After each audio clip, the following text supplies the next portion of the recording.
ভোরের আলো তখনও ফুটেনি। রংপুরে পীরগাছার অন্নদানগর রেল স্টেশন ধীরে ধীরে জেগে উঠেছে। ঠিক সেই সময় লাঠিতে ভর দিয়ে স্টেশনে এসে দাঁড়ান বয়স্ক মানুষটি। কাছের একটি ভাতের হোটেল থেকে কেনা কয়েকটি পরোটা টুকরো টুকরো করে ছিটিয়ে দেন দোকানের টিনের চাল আর রেললাইনের ধারে।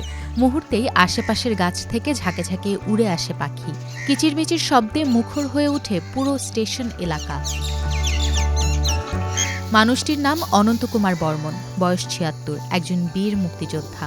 স্থানীয়দের কাছে তিনি পরিচিত ফাইটার নামে। তবে এলাকার মানুষের কাছে তার আরেকটি পরিচয়ও আছে, দয়ালু মানুষ।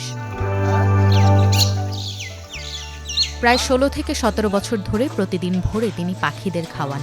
নিজের সামর্থ্য অনুযায়ী কখনো পরোটা, কখনো রুটি কিংবা ভাত নিয়ে আসেন। টাকা না থাকলে কারো কাছ থেকে সাহায্য নিয়ে পাখিদের খাবার জোগাড় করেন। স্থানীয় ব্যবসায়ী বলেন, নিজে না খেয়ে পাখিদের খাওয়ান উনি। উনি আহার করে না, তার ওই পাখিদের খাওয়ায় তারপরে উনি খায়।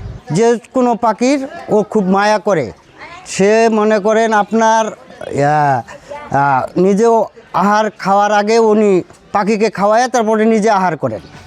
স্থানীয়দের ভাষ্য, প্রেম করে বিয়ে করায় একসময় পরিবার তাকে মেনে নেয়নি। পরে স্ত্রী পূর্ণিমা রানীকে নিয়ে শ্বশুরবাড়িতেই থাকতে শুরু করেন। সেই সময় থেকে রেল স্টেশনে আড্ডা দিতে দিতে পাখিদের সঙ্গে গড়ে ওঠে তার অদ্ভুত এক সম্পর্ক। ১৯৭০ সালে এসএসসি পরীক্ষার্থী ছিলেন অনন্ত কুমার। মুক্তিযুদ্ধ শেষে এলাকায় ফিরে বন্ধুদের নিয়ে গান বাজনা করতেন, মানুষের পাশে দাঁড়াতেন। বিশেষ করে দরিদ্র পরিবারের মেয়েদের বিয়েতে সহায়তা করতেন নিয়মিত। যৌতুকের চাপে অসহায় হয়ে পড়া বহু পরিবারকে সাহায্য করেছেন নিজের সম্পদ বিক্রি করে। তার দাবি, এ পর্যন্ত অন্তত ৮৫ জন দরিদ্র মেয়ের বিয়ের দায়িত্ব নিয়েছেন তিনি। আমার এখানে কোনো স্বার্থ নাই, এখানে কোনো যে আমি পাখি খাওয়াই যে একটা স্বার্থর জন্য খাওয়াই এটার জন্য নেই। উনি সব কিছু করবে।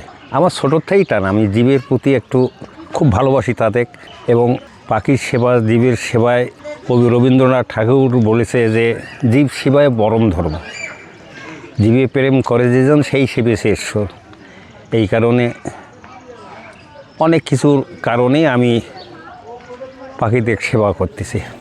জীবনের শেষ বয়সে এসে তার চাওয়া খুব সামান্য।